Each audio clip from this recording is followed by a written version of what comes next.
Welcome back to Grab Her by the Mic, the podcast for women who are slightly feral, wildly opinionated, and completely done trying to fit the script. Today we're talking female comedians and double standards, Australian workplace culture, the hills you're willing to die on, deciding what chemicals to bring into your home, and reconnecting with your partner and kids while pretending you're emotionally regulated. Let's get into it. Let's get into recap and rosé. Pour a glass of wine. Tick. Spill about our weeks. Pending. It's recap and rosé, the part where they relive their week like it was national news. What are we drinking this week? So we've got a Le Fleur de Thyme, and it's a Mediterranean rosé from the hills of southeast France. Light, fruity, and it is paired beautifully with soft cheese and grilled meats. I wish I had some And soft salads. cheese. Flick the salad off. No one makes friends with salads. Who said that? That's a famous quote, is it not? Yeah. All right, I'll go first this week. So I had a pretty good week. Ended last week, started this week with a kid-free night away in Newcastle, which I've not really spent a lot of time in Newcastle, but we booked the little national there. Really cute. I decided too old now to stay in shitty hotels. I want to feel special. If I'm going to spend the money, it's a difference of $50 or whatever it is. I'm going to want to feel special and spend that a little bit extra money. And there's such difference. There's such a difference. Yeah. And we had breakfast included. So I was going to really because at first James was like, oh, I'm not sure, the long way to go. And I said it was for a friend's engagement party. And I said, it's really important that you make the effort for these things.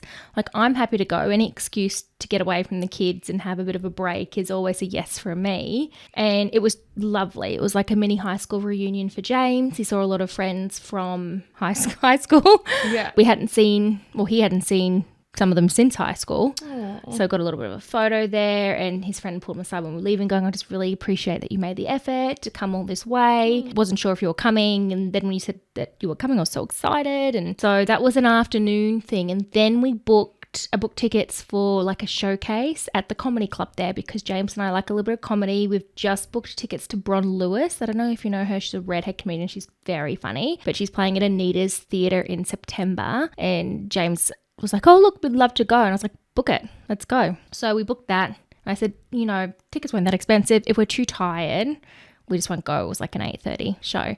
We went, loved it, spent the morning. He did crosswords with me in my Women's Weekly book. And we got up the next morning and even went to the beach and had a bit of a swim. They've got the baths there. So it's the ocean baths, and even went in the ocean. I went in the ocean. Good girl. Beautiful. And it was beautiful. We had a quick dip and then came back to the Highlands because it's about a 3-hour drive. So I did a lot of crocheting and made a lot of progress on the 2-piece set in Grab Her by the Mic colours that I've been working on for about 6 months now. I've got an order also from my mum. Oh. Mum sent me something this afternoon and she said, can Hannah make me this? Is it the Merkin?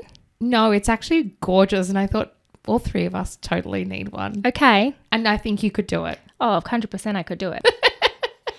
Within a month. Let me hyper-focus on it and it won't take me long. Honestly, I think you could whip it up in a weekend.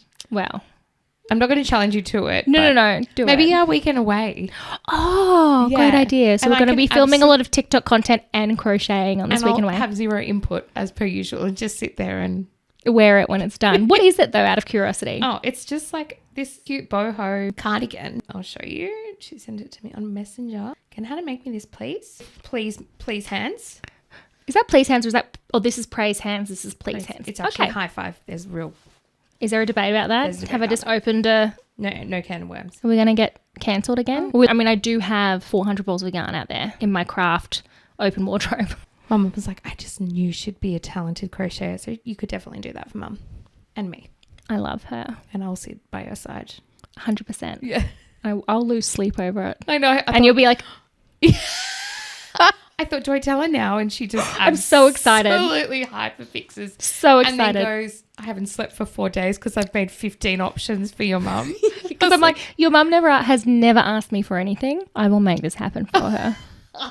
Love that. So that was really good. I think what was so good about it is different than just going out on a date night where you've got the babysitter or you've got someone looking after your kids and you're like, you got to go home to the kids.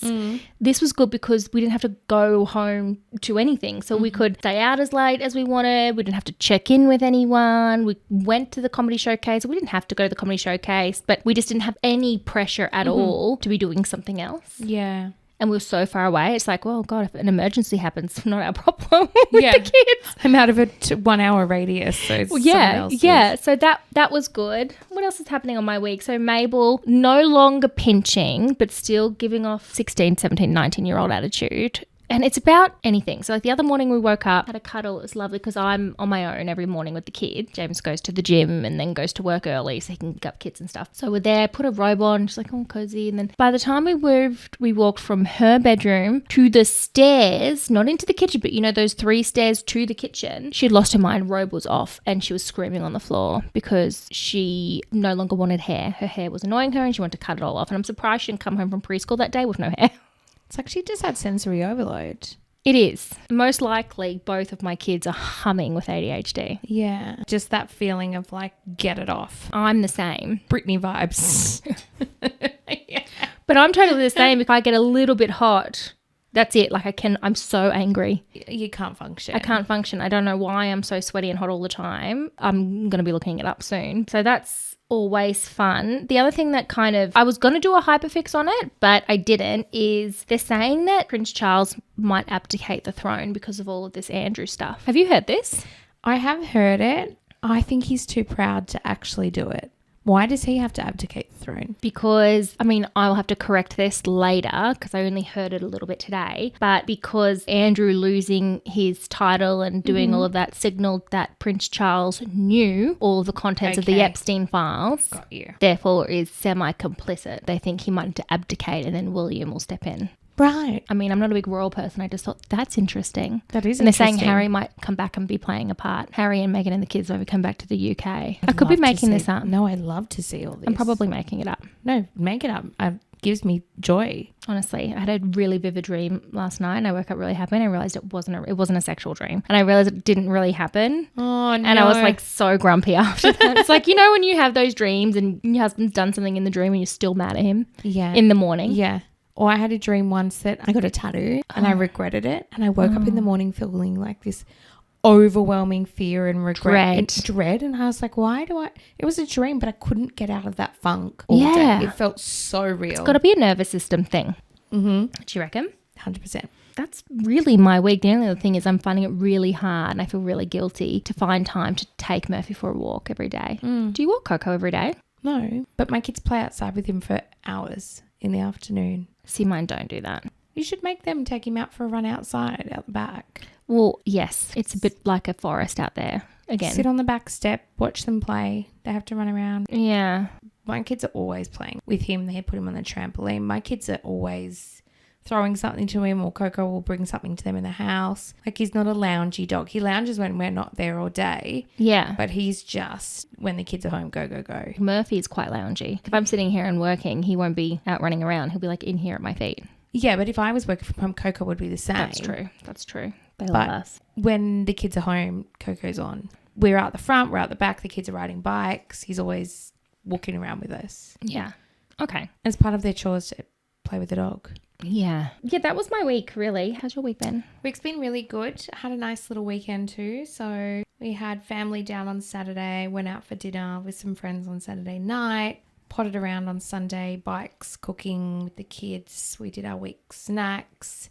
And then the boys went to Sydney because Hamish had specialist appointments and Maggie and I had a girl night. You came over, crashed it for a bit. I did. Why did I come over? Pick up your groceries. Yes, you collected my food box. I asked if you could grab it and put it in the fridge so it wasn't sitting out of the fridge all day. But you didn't put it in the fridge, did you? Yeah. Oh, I did. I thought, oh, well. No, I put it in my outside fridge. I just put the whole box in. Ah, love your work. What? Do you think I just left it in the sun going brew away, brew away? Yeah, she needs a little salmonella in her life. Thank you for that, by the way. That's okay. So that was good. What else has been going on this week? Oh, it's Paddy's birthday on Saturday. So I've been doing a few surprises up my sleeve. He got his new birthday present this week. And you used it today? He used it today.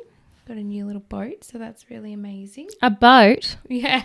I thought you got him fishing rods. No, I got him a boat. It's not that kind. It's not bougie, but it's something fun for him and I. And the kids could go on it to run around, and I got him a vintage fishing rod. Well, how is a boat not bougie? Like, where is it docked? It's not a docking boat. It's a fishing boat. So it's got like a center console so you can fish around it. It's just like a run around. How much did it cost? I don't know. Can't tell you. How do Just you- to buy a present for yourself. Oh, he bought the boat. Yeah. You gave him permission to buy the boat. Yeah. You didn't pick the boat. We decided together, but I couldn't tell you what it came down to in the end. I'm just curious how much something like that costs. Like Oh. a caravan costs like, $100,000. Depends on your caravan, though. I'm not spending anything less than that. You have champagne taste, mate. I know. He loved it. It was so exciting, and he got to go out on it today. And then I've got a little surprise for the weekend. And yeah, just had a good week. Kids are coming home. We're doing lots of bike riding at the moment, which is fun because we just sit out the front and I watch them bike ride, and I'm enjoying that time with them. What else? Gardening. Heaps of gardening on the weekend. I have scratches everywhere. Mm-hmm. And then we had a family trip to the tip to get rid of all the green waste. Yes, I was involved in a way And then because I sat on the phone with you.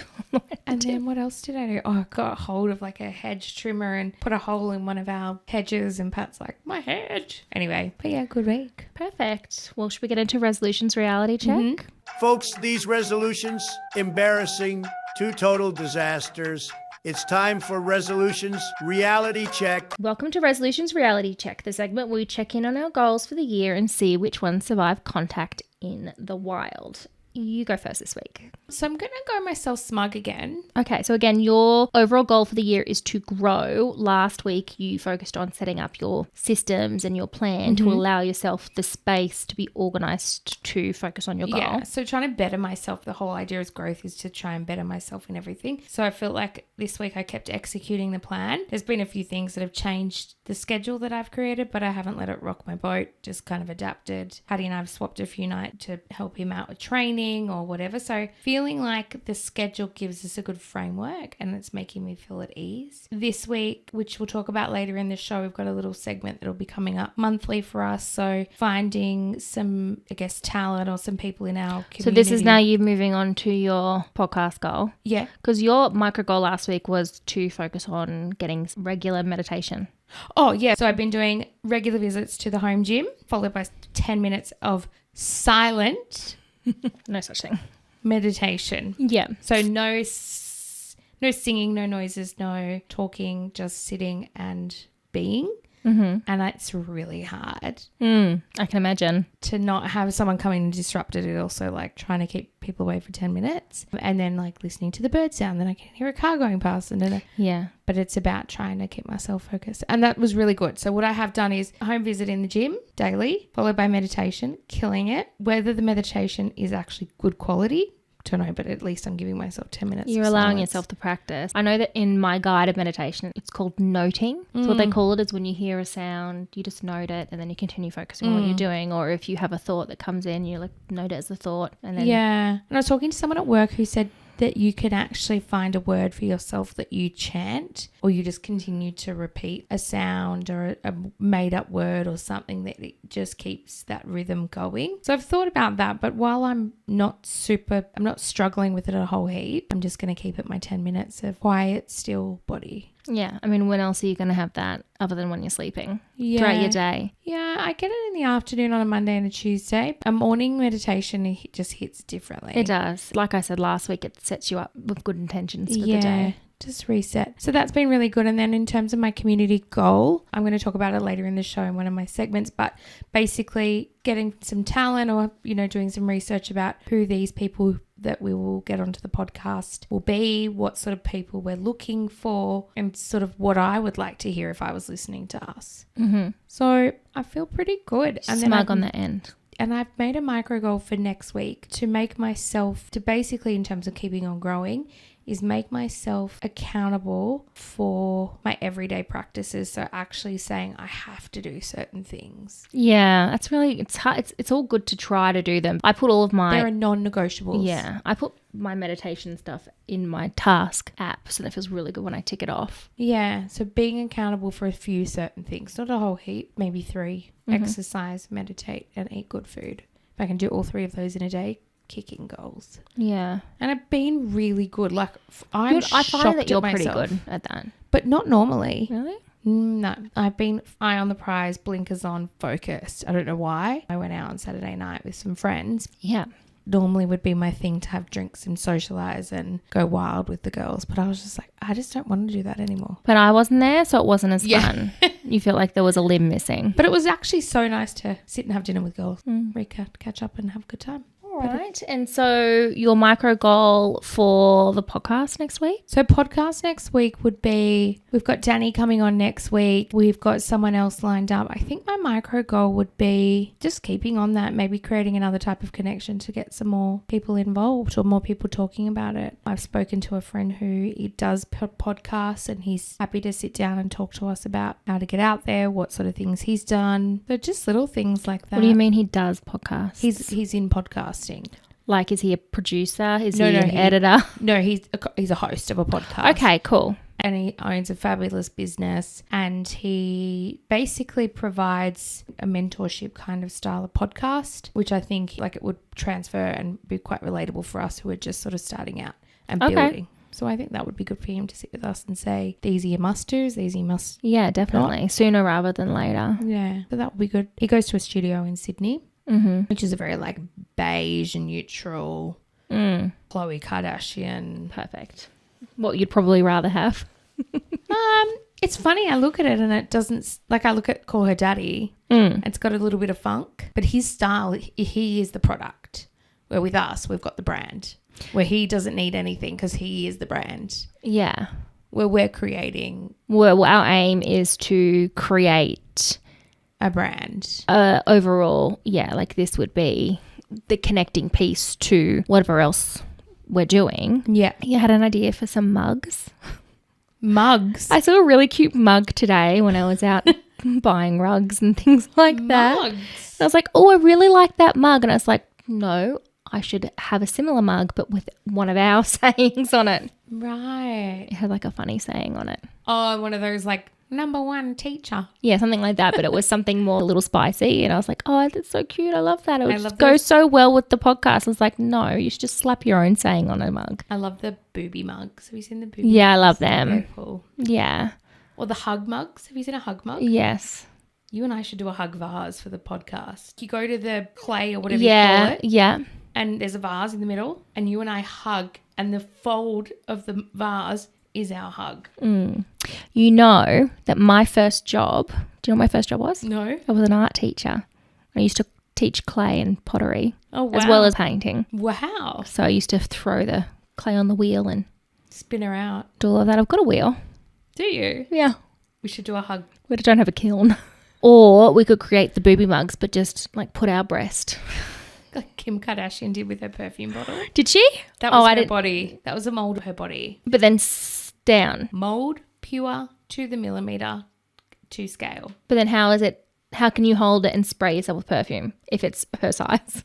I know she's small, but she's not that small. Scale, so it would have been not I to know, scale, no, but I'm saying like is a smaller version. Don't do it to scale, so people just have this massive Kim. Well, I mean, imagine how much people would pay for it. No, I'm talking about our tits. Oh, ours would be on the floor. It'd be like like, you know how they say that Marie Antoinette's the wine glass is shaped after her boob? We do that but with a mug. And so it's just lopsided. No, just one tit. One tit with a handle. Guess whose? Who do I belong to? Mine will be the one for like the stretch mark veins in the clay. Oh, mine will be like, oh no, we cannot. Like the nipple will be underneath, like, you know how like it'll be like the feet of the mug is the nipple, like it sits on there. No, mine will be like flat. Okay, so me, I'm rating myself for my personal goals. So again, my whole focus I'm going to say is this year is to sleep because it's taken me that long. So on it in theory, I'm rating it. So my micro goal for last week was phone down, light out by 11, which I pretty much mostly stuck to it. Didn't really overthink it too much, which feels like progress. I was like, yeah, cool, because I was in bed having a scroll and I was like, okay, I'm kind of done with that. And it was right around that 11 o'clock. So I was like, okay, great. So I'm not really trying when I'm hitting this goal. There was a rogue night where I was up a little bit too late, but overall the habit held. So my micro goal for next week is to continue on with that, but 15 minutes before it's lights out to put the phone down and read. On something so I'm not just going from device in my face or falling asleep with it on my arm, having a little bit of maybe a stretch and a read before the lights go completely out. So that's my micro goal. That's good. I've been very tired though. You are? In what way? I don't think I'm getting good quality sleep because my brain's racing Do you a lot. snore? No. Do you sleep with your mouth open? No. What are you eating before bed? Nothing. Nothing directly before bed. Actually, I haven't had dinner a lot this week. I haven't eaten dinner yet today. I think I probably had around 300 calories today. Do you know, I would have a look at that JS Health double magnesium. Do you reckon? But it's not, it's my brain. It's my brain racing, I think, because my meds have worn off. Yeah, but I also think to have your body relax encourages your brain. So that's why when you have magnesium or a Valium or whatever they are, once your body starts to go in relaxation. Magnesium and Valium are two very different they're things. still a relaxant, right? It's just in different forms. So one's very high prescription and addictive. I'd like that one. Well, you do you, boo. But like this double magnesium, I take it 3 hours before bed. Yeah. Because the absorption, and with the zinc, because zinc will help you absorb it. Honestly, I feel like I notice when I don't take it. So it's not that I get poor sleep, but I notice that I have broken sleep. Okay. But if I take this, I still have broken sleep, but my depth of sleep is far deeper. I'm going into REM. I'm going into that where my body restores and I don't wake up feeling that broken sleep and still tired. Okay. And I don't wake up groggy because it's not a sleeping tablet or any of that. But you can even take, so even better than that, if you're good with powdery waters like your Metamucils and things like that. Yeah, I mean, I have Metamucil every day. So you could take whoever makes Armour Force, I can't think of the name of it now. Yeah, Bioceuticals. They do a nighttime magnesium powder. Game changer. Probably costs $1 million. It's not, well, I just got the JS Health one and I've about to finish that, and then I think I'm going to switch to the Bioceuticals. Yeah, I used to take their vitamin C powder religiously, and I swear whenever I ran out of it, I'd instantly get sick. Yeah. I should really get back on that. Yeah, and that's this thing, and I think if you can feed your body that a couple of hours before bed, you'll feel like your body relaxes, but you'll tell your brain it's time to switch off. I used to have an Ovaltine sleep, like a sleepy Ovaltine. Yeah. They have, which has magnesium in it.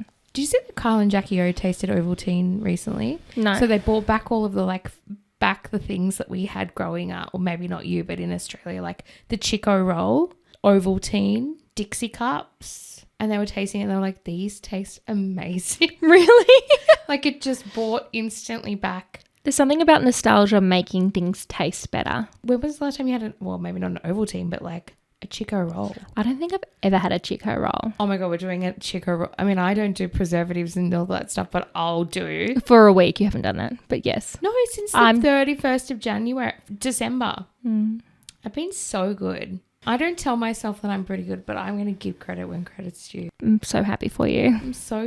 Makes me feel so good. Okay. Gives me joy. My podcast goal. Yeah. I am rating that smug. Yeah. Because we posted non-podcast content, which was my micro goal, was to post the resolutions reality check, but also post content that wasn't a clip of the podcast. So something separate, more for reach to kind of get our brand out there, more so than anything. So we did that. And this last episode, all of the clips were pre-scheduled. So there was really no work once they were created and scheduled. Just a little bit of commenting and everything. And they do really well. They posted. Did you read all the comments under the reel yesterday? I did. And I was like, and I'm looking at it going, I know that person. I know that person. I know that person. I have to say, the clips of us that you do of just snippets where there's no context. There's no context. It's just snippets. And that conversation sounds so intelligent when we're saying it. But then you cut this bit out of it and I sound like I am as dumb as dog shit. But it's so funny. What? I cry laugh. You know that cry laugh? I know. We cry laughing because we think we're funny. We think we're funny and we understand the context. It makes me laugh. I try to stack it so it's like you, me, you, me, you, me. So there's a little bit, so because normally it's just me, me, me, me, me. Then like two of you. So I've got to be dumber. You're going to say more outrageous things, which I'll get into later in my hyperfix. What's your hyperfix? Well, should I finish my check-in? Oh, just finish your check-in. Yeah, I'm excited for your hyperfix. Rating that smug. So next week's micro goal is to post an engagement question at the end of all of our socials to try to encourage engagement and also reply to any comments if they happen. And most of the time that's me replying to myself, which I did. No one needs to know. No one needs. Nobody knows. Have you come prepared with a piece of social content to film tonight? Yep, got one ready. Fuck yeah. You won't even believe it. Love it. I don't know how you're going to feel about it though. But anyway, that's fine. I'm wearing a G-banger. Oh, no, you don't have to get nude. But you can if you want. Okay, should we get into our hyperfix for this week? Let's do it. Believe me, I know obsession, I invented it, but these two next level, it's the hyperfix. It's time for the hyperfix, where we each bring an obsession we absolutely should have moved on from by now. And I will go first this week because I normally make you go first. I need to talk about something that's been living rent-free in my brain this week. And it comes from after our Newcastle trip. Because What does this rent-free mean?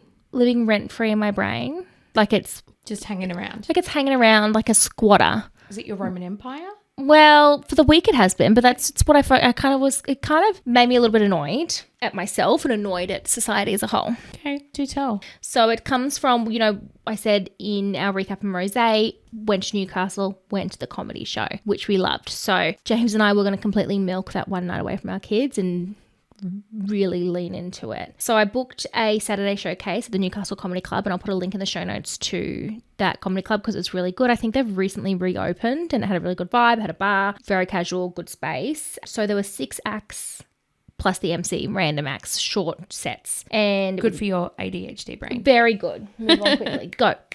All of the acts were hilarious. And out of the 6 comedians, 1 was a woman.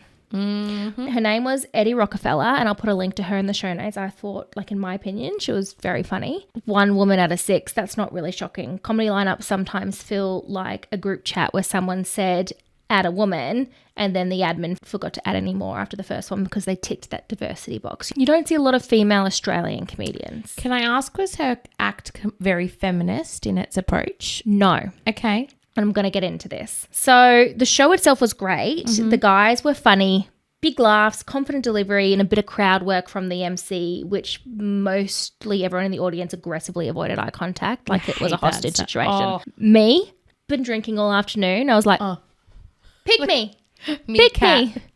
Yeah. James, one of them was asking about, there was a couple who had been together 3 years. And can anyone else do longer than 3 years? And everyone was like, crickets. And I was like, James.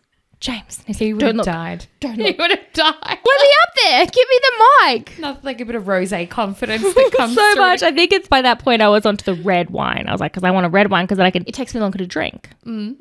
Is that your thinking?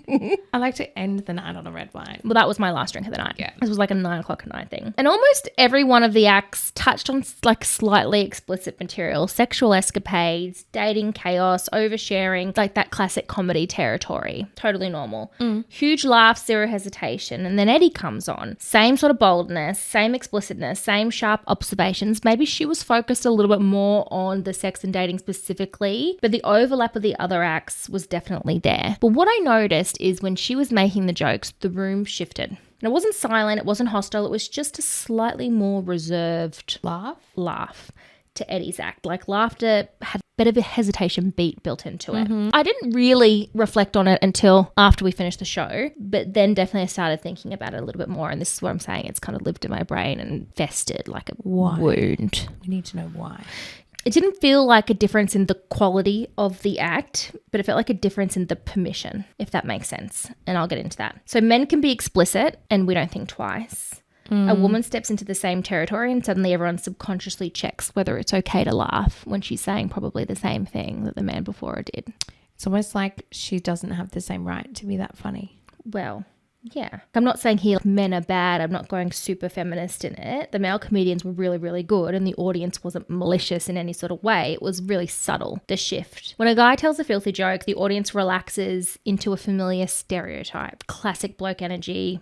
It's safe. It's expected that he's going to make that sort of joke. When a woman does it, people start running an invisible checklist in their heads. Is she too much? Is she aggressive? Is she still likable when she's saying this sort of thing? And the uncomfortable part is I myself was in the same boat. My laughter to the same jokes was definitely not as voracious in response, but I didn't really know why. I even asked James after the show when I started to really think about it a little bit more, and probably meds were wearing off so my brain was spiraling a little bit more. I asked him afterward if he noticed the shift and he agreed cautiously. He didn't want to get it dragged into some sort of sociology lecture in the Uber, but he did note that, yeah, I definitely felt like a different vibe when the female comedian was up there. And I consider myself quite progressive. I love women in comedy. I'm not exactly shy about the things I say on this podcast and the jokes that I make. And yet sitting in that audience, I realized an internalized bias that I didn't even know was there. Because comedy isn't just about what's funny. It's about who we feel comfortable watching break the rules, break the social etiquette. Yeah. And this isn't just a vibe, but there's actual research on it. And I'll link the studies in the show notes if anyone wants to nerd out with me. But there's a whole body of work around backlash bias. Basically, women are expected to balance warmth and competence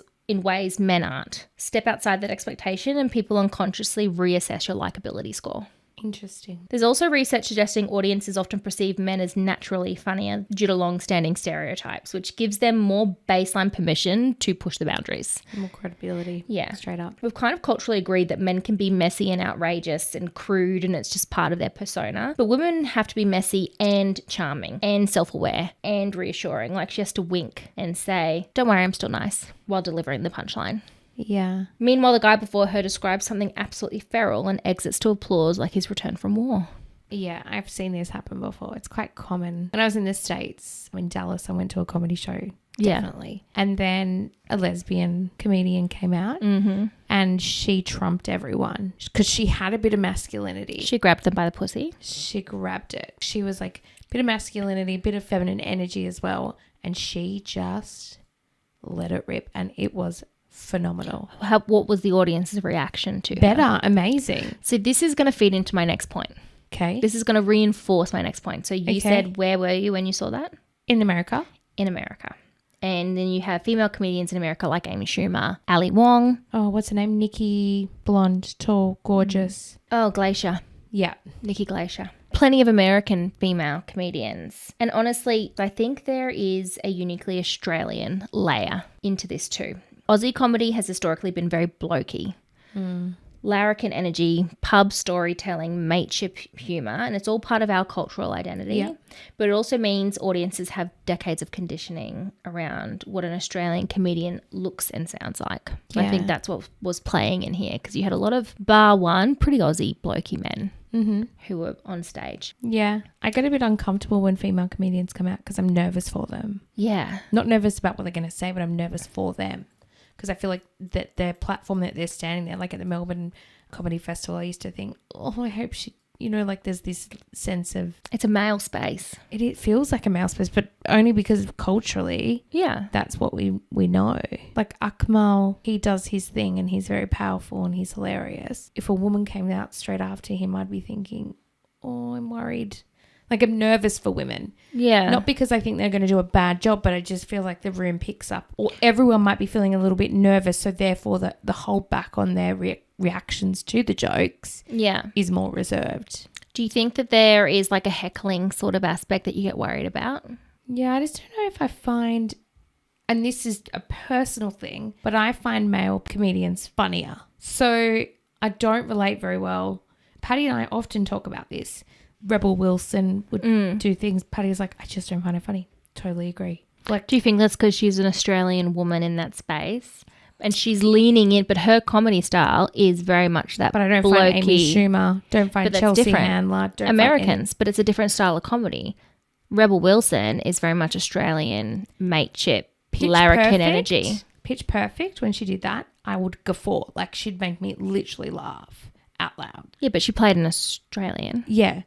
But if I was to go and watch her live, I would feel in my stomach nervous for her. But if Akmal came out, I'd be like, it's got this. Because I'm familiar with him. Yeah. Well, because it's male space. It's a male space historically, and that's men arrive with that historical permission already there when they arrive on stage, whereas women have to earn that permission within the first few minutes. So comedy, I find, thrives on taking risks and hoping that someone responds to the thing that you're saying. Saying an unexpected thing and crossing the line just enough. As a woman, you'd be constantly managing and worrying whether or not people like you while trying to cross that line. And that's when it hit me. It's not just comedy. It's the workplace, because for Eddie, this was her workplace. The stage was her workplace. This is meetings where you adjust your tone depending on who's in the room, moderating humour so you don't come across as too much, learning how to fit into the boys' club without losing yourself. So in my HR world, I've noticed a pattern that I call Australian mateship culture in the workplace. It's a subtle Aussie version of hegemonic masculinity, which is something I studied at uni. which is when I started thinking about this concept because I was working while studying. Hegemonic masculinity is the dominant cultural norm and the idea of what masculinity looks like in that context. And often hegemonic masculinity is described as a toxic type of masculinity because it's the mold that people are trying to fit into. Like Australian mateship is meant to be about equality and camaraderie, but it's translated in the workplace to an expectation that everyone communicates in a very blokey and familiar way. Mm-hmm. And yes, I do have a TED talk coming up on this. Australian mateship in itself exists, but Australian mateship culture in the workplace is something that I've just sort of noticed since working in the Australian workplace, because I've worked in the UK workplace and there's not this, but there is that blokey, larrikin energy at all levels. I don't know if it's in all industries, but it's certainly in the industries that I've worked in. Mm-hmm. And it's a really stark contrast to what you would see as a workplace TV show, for example, that's set in an American workplace. Women adapt their communication styles more frequently to maintain cohesion and to avoid backlash in the workplace. Women are told to be more assertive, but then told not to be assertive. They're told to speak up, but also stay likable. Yeah. There's research on it. It's called code switching and behavioral self-monitoring. And honestly, I feel this myself quite a lot. I felt this myself a lot working in the HR world because I can play act 4 different versions of my personality depending on who I'm meeting with that day. And that's probably why I'm so tired a lot of the time. Oh, awful. You got to create a new character each time. 100%. And that's because I have myself have been told that I need to change. I've been told directly that my communication style is too formal. Too formal? Too formal. I was just very professional in the way I was speaking, but I was told that my communication style was too formal and therefore I was disconnected from the bulk of our workforce. And so then from that started my constant battle of adjusting who I am depending on who I'm speaking to. And no wonder I'm so tired by the time that I get home because... Do you have confidence when you're speaking, or does it feel like you're like... Oh, I'm definitely confident when I'm speaking. That's years of me being an expert in what I do. I am pretty well across what I do. A lot of education and a lot of experience behind it. But it is like being handed a Rubik's Cube and the colours are always changing. And I've got to change that facade. Yeah, and you could be dealing with something really heavy at the time. Yeah, or I could be feeling something really internally tumultuous, but I've got to, depending on who I'm speaking to and what stakeholder they are, what level they are, and it's fitting into all these different boxes. Have you ever found yourself softening a joke because you're worried about how it might land? Yeah. Can't even count how many times I've said a joke and then gone, oh, just kidding, before the punchline's even landed. Yeah. That was a joke. That's what I was saying. That was a joke, by the way. Oh, that was a joke. Yeah. Because you're managing the room in advance and it's exhausting. Yeah. I find it interesting that I'm not like that in the podcast. Like I have no filter on the podcast, yet my whole life is constantly filtering, constantly changing. But is that something that you could let go of a bit? I don't think I can in my role. Do you do it in your personal life? Yeah, I mean, I definitely find that I do. Like I don't censor myself on the podcast in the way I would censor myself in my professional life or even in certain social situations. Like obviously I'm not going to walk into an HR meeting and casually start discussing teabagging Jacob Elordi or my testicle pinata. No. But that's okay to have different hats and be a different person. Your work hat is your work hat. Like I don't do those things at work. I've got to be in my role. Well, obviously that, but even in certain social situations, I think it's a feeling of safety. Yeah. Depends on who you're with. That's right. It's the company. We don't just laugh at a joke. We laugh at who we feel safe letting break that social stigma, letting break through. But I it's think not women. I think you have your work feelings, but then outside of work, you've got big feelings. Oh my God. Well, I mean, I bring a lot of work feelings home. And in my role, people just like come in and like fling shit at you and then they leave and they go off and continue doing their job. But my job is to clean up the shit, is to make everyone happy, make a business happy, make an employee happy, find the middle ground, mediate between the two. That's my whole job. Do you enjoy it? I do, but it's exhausting because I think I feel so deeply, and that could be an ADHD thing. This is why I hyper-focused on it. I went, okay, so why is the audience reacting in this way? And I think it's about who we as a society allow to break those social rules, which most of the time we're happy with men doing it because they're always doing it. That's an Aussie thing, the larrikin energy, the pub, the drinking, the loud, boisterous vibes. The audience don't feel safe letting a woman do that because it's relatively new that women are doing that. And the same thing, then I spiraled into going, well, I make a lot of lewd and crude jokes on this podcast, yet in most social situations I wouldn't go this far. At work, I definitely wouldn't go this far. Why does this space in particular feel different? I'm wondering, is it because our audience is mostly women? Is it because I'm with you and you're a safe person for me? Or is it because I don't care if people like me or not in this space? But also you have control. You can filter what you say. So once it is recorded... Yeah, but I don't there's not much I cut out. No, but what I'm saying is there's opportunity to screen it before it goes out. In a social situation, That's a good point. It's out. So it has 1 degree more, or one sort of firewall, I guess you could say. If you make a crude comment or something that's questionable or cancel, like, or get you cancelled or whatever, you then have the control now to just in 10 minutes time, or, you know, when you're editing, go... Actually. Anyway, that was my hyperfix. I was wondering if you find yourself doing this or I'm just completely overthinking the whole No, I thing. think it's totally it, but I think that's the woman's role in society is to have many hats. And there's hats where she throws that hat out and she's fully comfortable, or she's at work and she has to filter and hold it together. And it's the same when you come home and the kids are at you. You got to be composed. You got to keep it together. And then, you know, you go out with your girlfriends and let it rip and that hat comes off. Or you're meeting with your old boss, or...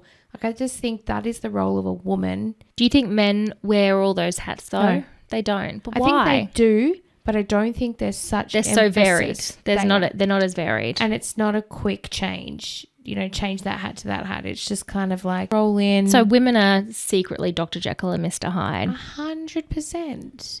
Well, women can multitask. We can multitask. We've got many hats. Men have many hats, but not quite like us. Not like us. Well, that's my hyperfix of the week. It was either this or Prince Charles, and I chose this. Prince Charles. That's fascinating, that story. Okay. Well, tell me. So I've decided that in bettering myself, growing and my knowledge and all sorts of things, I have this week hyperfixed on creating a low-tox household. Perfect. 1 bottle at a time. Not going to do some big cull and fill the bin up and start again. And then have to spend $1 million to replace it all. So as it goes, I replace with something better. So I find myself almost obsessively turning everything over and reading chemicals. Okay. Like, I can't even pronounce some of these chemicals. I mean, that is the thing. When I was trying to eat more whole foods, that's how I would judge whether or not I was okay putting it in my body, is if I don't recognize one of the ingredients because it ends in extra, I'm like, no, it's not good. So very much so turning everything over, basically looking at how I can introduce things into the household that are less harsh, friendly for kids. So I looked at a study that basically looked at when you use cleaning products in your home, that kids actually absorb more of the fumes and the toxins than us. So is it because their skin is more pure or because they're licking the floor? Well, a bit of both, probably licking the floor. But what I did was I changed 3 products this week. First was my multi-purpose because I ran out. So what are you using? So I've used a product called Clean Earth. Yep. I think it's just a Coles brand. So I swapped that, replaced it with a plant-based. It's biodegradable. It's got literally things like bicarb soda, vinegar. Well, you can make your own. Yeah. So that's my next thing. So I have ordered today my own washing powder, fabric softener, and soap, washing detergent. What do you mean you're making it though? So you said you've ordered it. Well, so I've ordered bicarb soda. I've ordered a big drum of vinegar, and I've got my essential oils, and I have been using another product from Coles, and it actually smells really nice. I just love a Downy, a Tide, like I do think they clean better. I'm gonna be honest with you because I went through this as well when we built our house, and I was like, I'm gonna do all low-tox and everything, and I got a cleaner that used only no-tox things, and I have continued to use the products that she had, but I noticed that I just don't think that my clothes are getting as clean as when I use normal things like that kind of stuff, like Tide and Downy and stuff. I know. I mean, your skin is your biggest organ, so I think it's about trying it, and if I hate it, I can go back. There are things 100%. I'm willing to give on, like my kids' clothes are feral sometimes. Well, that's the thing is when they're in school, it's not as bad, but in preschool, I go to Mabel, I'm like, is this blood? She's like, paint. I'm like, you sure Hamish it's came home paint? like covered in blue something. I was like, what were you playing with? And he's like, we made slime. And I'm like, I'm so glad you made it there and not at home. I know. So a couple of things I swapped out was the multi-purpose cleaner. I've taken out all my candles. Candles are toxic. They give off toxic fumes. Okay, you're allowed a candle in here. So instead of that, I'm just using my warming of essential oils because they're... You can also use beeswax candles. They don't smell as nice, but if you like the flame vibe. So I've got beeswax tea lights and I've got an electronic oil burner, which I just put water and essential oils in. This is all so weird. It's not weird. Just opening up the windows. You open the window, did that bird come back? No, that damn bird. So basically swapping out stuff slowly, cleaning products that I can use across all areas. So they target the bathroom, the kitchen, multi-use purpose kind of thing. Obviously the kids are a big motivator. They do obviously absorb a lot of the toxins. I have entered that era because what I'm putting into my body, I also want to try at my home. Yeah, makes sense. So the only thing I can't give up is bleach. I mean, technically it's pure. And I love bleaching things. I would bleach my sheets until they tore. I love a crisp white sheet. That smell? Controversial opinion. Do you not think that bleach smells like semen? No. I do. No, not at all. But I have a white sink that is super porous. So Well, you've got the farmhouse sink. we've got the worst. I've got the porous farmhouse, not ceramic. Worst idea ever. So if anyone has any tips and tricks on how to bleach something without using bleach, I'd be really open to hearing it. Again, I live and breathe this, but my word, I'm not giving up my Botox. Low-tox with Botox. I know, you keep saying that. What I will say is, though, when I went through this, I continue to use the same multi-purpose, which it's just essential oils. Very expensive, but I've been on the same bottle since. It's really, really good. I use it on the floor. I use it in the bathroom. I use it everywhere. It's just an essential oil blend and you top it up with water, dilute it, and it's chef's kiss. Got some Co that I've been using. So my eco housemaid person that I use in the other house, she said Co is worse than anything else. Yeah, I didn't rate it. And I mean, But she said, like, as far as toxicity goes, she said it was really bad. yeah. So I use a lot of the koala. That's quite nice. That's supposed to be really, really good. The floor cleaner. It's beautiful. It smells divine. But I'm just not sold on the price tag. So that's my Hyperfix. It's driving my husband mad. Honestly. Why? I think because it's just a smell of lavender and patchouli and eucalyptus. It smells like a grandma's house. No, it smells beautiful. I think, fresh. I don't like the smell of lavender because, I'm always, I need to sleep. I'll spray some lavender. I'm like, No. So we don't do that. So he's got patchouli and rose in his body wash that we've done, and that smells really nice. And he even said to me, I like it. It smells really good. he likes smelling like a grandma. Shampoo, conditioner. Because I went and I did all the refillable, eco-friendly, grey water safe, where they just send you the biodegradable pouches you refill. I went through all of that and all those businesses went out of business. I've got a retinol body wash now. That's not good for the environment or for me. But my body looks retinol? young. Yes. It's got retinol in the body wash and it's got retinol in the moisturizer I use after the shower. It's my body wash. James isn't allowed to use it. I was going to say, is kid- it communal? The kids aren't allowed to use it. The kids have a Dove block. Stripping their baby skin. Yeah. On their face. God, it feels good though. A nice drying. An Imperial leather soap bar. It gives. Yum. Anyway, I'm in my label checking era. Well, there is an app for that I can give you that I can. My mum's given it to me. It's called starts with a Y. Yeah. The other person I follow on Instagram is called Supermarket Swap, and she sends out each week all the specials at Coles, Woolies, and I think she even does Aldi now. And she'll say, these are really good products. These are really clean. You should buy them. Or these are on special. Stock up. Instead of buying this shampoo, I'd buy this one. So she's kind of your go-to. And I think she's even got her own app now. So she's called Supermarket Swap and she has her own app. We'll put a link to her in the show notes and a link to that app as well. Of that business too. So shout out to her. Let's get her on the podcast. Yeah. That's your job. I'd love that. Well, the next person I've got lined up is got that sort of mentality. So this is why I've sort of been deep diving. It takes a bit of effort to plan now. It's so easy to eat quickly and unhealthily. Well, that's what I find. I'm just going to grab what's quick. Because normally between the kids and work and this, I don't have a lot of time to actually think about. Cottage cheese, tuna in olive oil only, boiled eggs, that. lettuce cups, shove everything in and wrap it. It's divine. Is it though? Yeah, Is it the same as a quarter pounder? No, I'm not into a quarter pounder. Like I was having celery juice at school the other day and one of the teachers was like, I think I just licked the inside of the lawnmower. Remember I had my margarita with celery juice? Yeah, and it took you like 4 hours to drink one margarita. Because I'm trying not to drink much at the moment. This was a while ago. 3 weekends ago. Honestly, you're just becoming boring. I know, but I feel phenomenal. I'm glad you feel good. I've healed my gut. Okay, so you're no longer doing rabbit pellets? No rabbit pellets. So Paddy is in on this with me, which is also a little bit annoying because it costs more money when he's in on it. But I love that he's invested with me. In the morning, we will have a shot of olive oil and lemon juice. Oh, you said that. Yum. Cayenne pepper, turmeric, cracked pepper, and it goes down a treat. And God, it's good. How far you've come. I know. From wet pussies to olive oil. What wet pussy? Oh, Shots. I was like, Fireball. No, that wasn't that long ago when you ordered a round of Fireball shots for our mother's group Was winery. at that point we should have gone home. No, instead we climbed cars and then went and did a disco at a friend's house and I cried in the backyard. Yeah, why'd you cry? I was crying about a kid, someone's not kid. Not even your kid. Not even my kid. I was like, but he's such a beautiful kid. I don't know. I'm a hot mess. Well, yeah. Should we get into the side quest? Okay. These ladies cannot stay on topic for 5 seconds.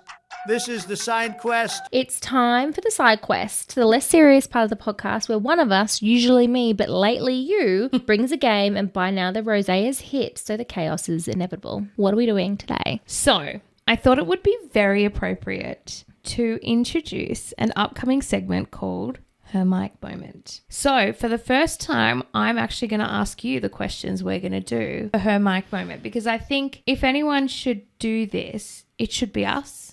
Because it's our idea, it's what we stand for, and I think for female energy and vibes, there's no one that drives this whole thing more than you. This whole thing. So I thought... This is ADHD that drives this. No, you know no, that, right? And vibe bands. But what I wanted for you, or for me more than anything, is to hear you have your mic moment, and I want you to answer the questions that our guests are going to answer because I think it's actually so appropriate that you're our first moment. So shall we introduce... First of all, what the segment is. Yeah. So each month we're going to hand the mic over to a woman who is part of our community here in the Highlands. The goal is to build something with these women, find something that we can lead together with simply by being women, commonalities, goals, what we could learn from them, and just have their moment to talk to us about why and who they are. What's their why in their business or could be their influence on our community here, but also just to create that community among other women with us to stand united. And I think in this podcast, especially me, there's a sense of Hannah and I, and we're a duo, but there's a lot of women out there who are starting this and they're on their own. A lot of times when you start something on your own, it's very hard to follow through. Correct. Hence all of my side hustles throughout my life. So I want them to find between them coming on the podcast a way that they feel like we're part of their business and their community and we will stand next to them and move through it with them and help promote them or talk to them about what they want. So it's about creating community unity amongst women, but also people who are big in this area in the Southern Highlands. I was only thinking the other day, I really want to interview my coffee lady because think of all the people she comes across. It's like when you interview a hairdresser. Yeah. Like they have all the gossip. This is your idea. You came up with this idea because you want to build that community and build up the women. I sort of put some of it into our brand voice. Well, when I worked on the segment, because next week we have our first guest for Her Mic Moment, I wrote, and each month we hand the mic to a local woman, not for a sales pitch, not for a PR interview, but for a real conversation. Because when women are heard, communities grow stronger. But it is about sharing the microphone or sharing the platform. So, should we get into the Her Mic Moments questions? Sure. And I'm talking in the context of grab her by the mic. Yeah. My non-earning business. Yeah. Okay. So, I want you to tell me who are you and what do you do in your day? Like, who are you? Introduce yourself in your own words. I'm a co-host of Grab Her by the Mic by night, HR by day, mum by 24/7. It's my creative outlet doing this. It's hard because I don't have a business to talk about. That's okay. It is a business. It's just not. It just doesn't earn any money. Yeah. It still is a business. It's invested time. Yeah. So that's who I am and that's what I do. Okay. In a nutshell. What made you start doing this? Like, what was the reason you went, I'm going to do this with Philippa? Or, yeah, this seems like a great idea. Well, I think we spoke about this in the first episodes, is we just really enjoyed spending time with each other. We thought we were hilarious. We're both very similar in our approach to things and very different in our approach to things. So we bring contrasting viewpoints, which I think is quite interesting. It's about being with someone that you love and doing something that you enjoy. Honestly, it's a safe space to be myself. What is your biggest drive? Fame. No, I think my biggest drive is... You can be honest. It is acknowledgement. Recognition or recognition. Yeah. I think the thing is, I thrive on compliments. I thrive on recognition and being recognized, but I also hate it and I shrink inside myself because I get so embarrassed. But it's pride. I would say it's pride drives me. Everything I do is so that people will be proud of what I do. You should see a psychologist about that. I have. You don't have to prove anything to anyone. It's not about proving, it's about pride. It's like I want people to be proud of me. Are you proud of yourself? No, never. You should see a psychologist about that. I think it's a drive to feel that I'm not crazy. It's a drive to feel that, honestly, I think other people will relate to that feeling. That was why I wanted to do this, because I'm like, surely people feel the same way about motherhood, about workplace, about obsessing over silly little things. And I found when I was diagnosed with ADHD, wanted to talk about that, but it's such a saturated market, really, and I didn't know how to do it, and I didn't know how to find my voice without having a safe space, and you're that safe space for me. Yeah. And that person to bounce things off. You'll see with my hyperfix, I'm always going to bring in some level of research or social commentary onto it and facts and things like that. And even the Chaos Correctional. It's about trying to teach people things that I myself am finding out throughout this journey of motherhood. Does that give you satisfaction? Yeah, it does, even though no one's really responding to it. But I think one day they will. But is it But people are listening. Is it cathartic for you? I don't know. It's interesting that you do it, but it doesn't give you pleasure. It doesn't give you I think the idea of it gives me pleasure. So like I said in the last episode, the planning. Yeah, I was going to say that correlates with the planning of the party. And that's where the dopamine is. Okay. But the actual execution sometimes, you're going, great, loved it, plan the episode. But then when I go, I've got to talk about this now and I've got to talk about my hyperfix, I'm like, oh my God. Yeah. You need to find some... Psychology. No, I have a psychiatrist. Yeah, but... Because they can give me drugs. I want for you to find passion and joy in it. I love doing it and I get so much satisfaction from seeing those episodes come up. But right now we're not getting anything in return. I think that's what it is. And it's kind of like being in a relationship where you give. So you're saying you're like a toxic boyfriend? Pretty much. Red flag, red flag, red flag. Interesting. But I also do it because I love you and I want you to be proud of me. I am so proud of you. I know, but I don't want you to tell me that because I get embarrassed. I'm going to tell you that every day. This is why I'm interviewing you. So on that note, so we know that what drives you, but what keeps you passionate about it? What keeps you going? What's the keeping on? Honestly, it's the tiny little bits of traction we get every week. Because I, of course, have turned it into a chore and set up this Excel spreadsheet growth dashboard so I can track our growth across socials and across all the podcast platforms. And it's not stagnating, it's growing, but it's just growing smallly. A couple of followers on this platform, a couple of new ones on this. But it's growing. But it's growing and it's growing. And that is apparently, also says my bestie ChatGPT, that's very normal for podcasts. Like for podcasts. You're not going to go viral overnight. No, not that I want us to be viral. I want us to be famous. It's about our conversations getting out there because I do think that they are helpful. And this podcast was always about that. That was always about finding the women who are just like us. Because there's a lot of them out there because I found that we've come across a lot of them in our... That's what I mean. Yeah. And that's what this podcast was always about. It was always about creating that connection with those people. It wasn't about changing the world. I mean, I wouldn't mind changing the world. To pink fluffy neon signs. No, I'd get rid of a few leaders. Yeah. Oh, okay. Well, interesting. My question is, what's something people don't see about you that you would like to tell us about yourself? I mean, I'm pretty much an open book on the podcast. I don't know. Because I do find that because this is my safe space, I don't really filter out much on this platform. Okay, if you don't filter anything, something that hasn't been portrayed yet, but you want people to know about you. Something about you that you want people to be aware of. I don't have anything. I can talk for you. Okay. Hannah is a person that is you're like a pillar of strength. You see, now you're not going to make eye contact with me.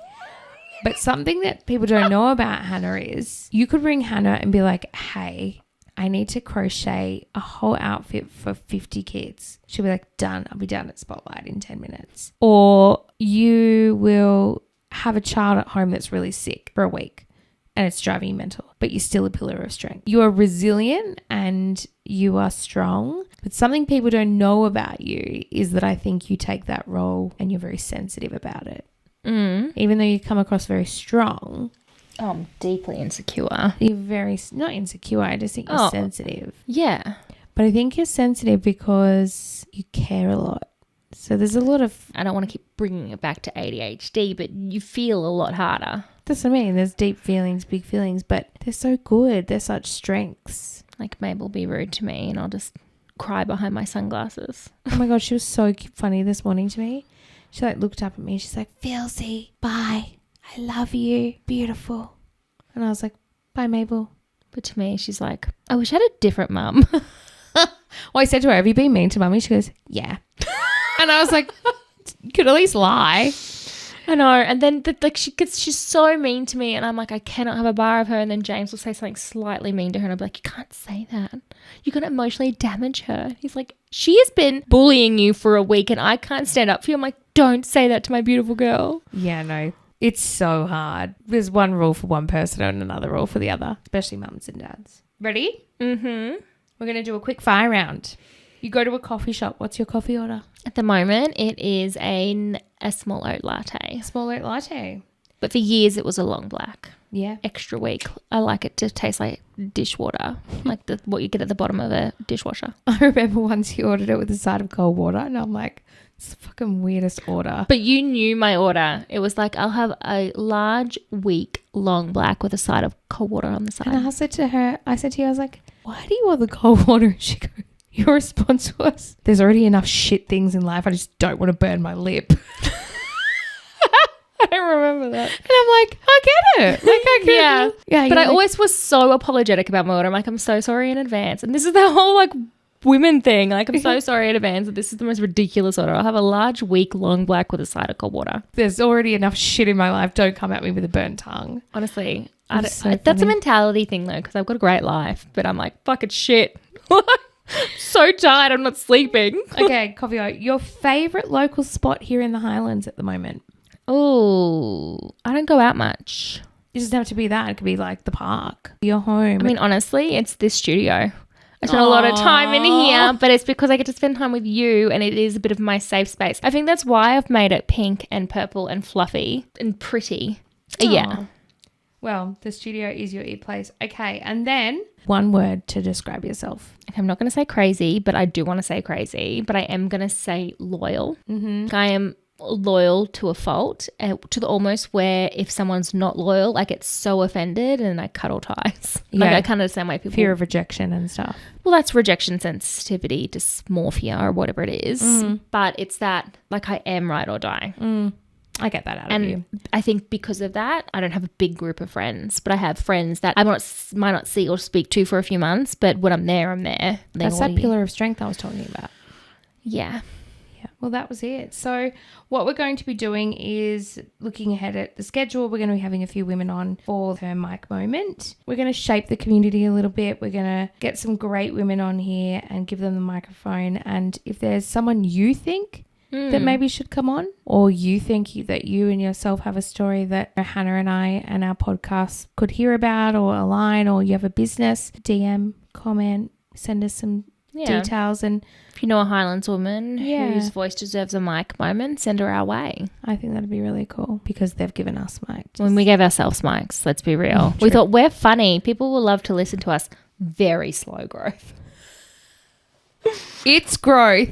It's growth. Thank you. I don't like being put on the spot. I know you don't. I don't. But should we get into our weekly manifest? Let's do it. Weekly manifest. Great.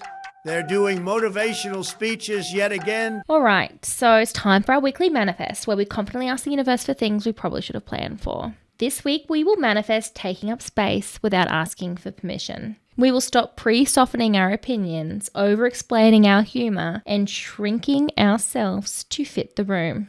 We will cleanse our home of toxins, but not of our personalities, and reconnect with our husbands through scheduled time, shared calendars, and intentional effort. And finally, we will remember that confidence isn't about being louder. It's about deciding we belong before anyone else tells us that we do. Manifest complete. Cute. Cute. Do I have to connect with my husband?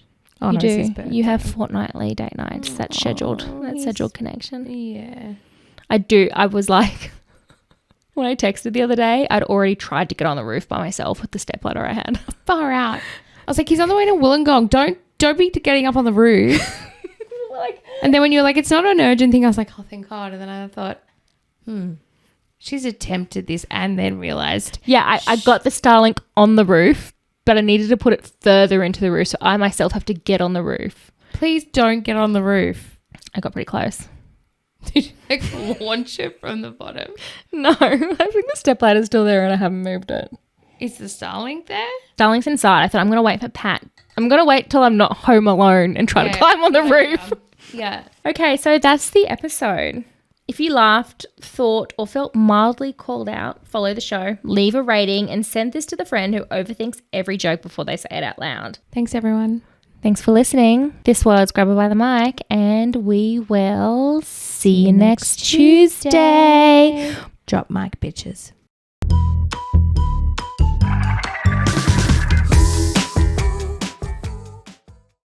Chaos Correctional.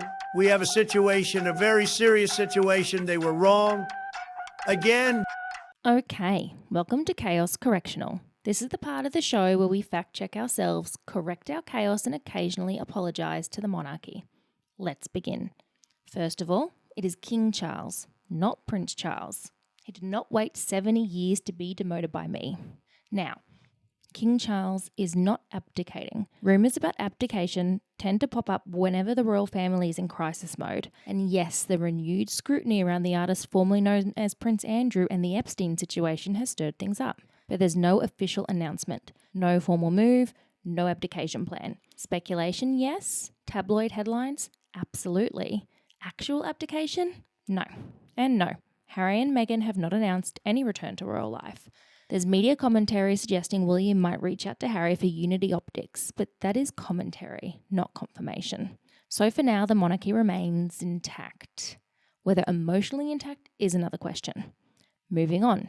Is it normal to wake up furious at your partner because dream him cheated on you with a barista named Chloe, or feeling dread because dream you has a new tramp stamp? Yes. Here's what's happening. During REM sleep, your emotional brain, the amygdala, is highly active. Your logic center, the prefrontal cortex, is dialed down. So in dreamland, emotions are real, logic is weak, and consequences do not exist. Your brain can fully believe your husband betrayed you. You got a giant neck tattoo. You're being chased, or you forgot to sit your year 12 exams. When you wake up, your nervous system doesn't instantly reset. Your body experiences the emotion as real. Heart rate shifts, stress hormones spike. You wake up carrying emotional residue. It's not that you think it happened. It's that your body felt like it did. This is especially common if you wake mid-REM, you're stressed, you're sleep deprived, you have anxiety, or you have ADHD.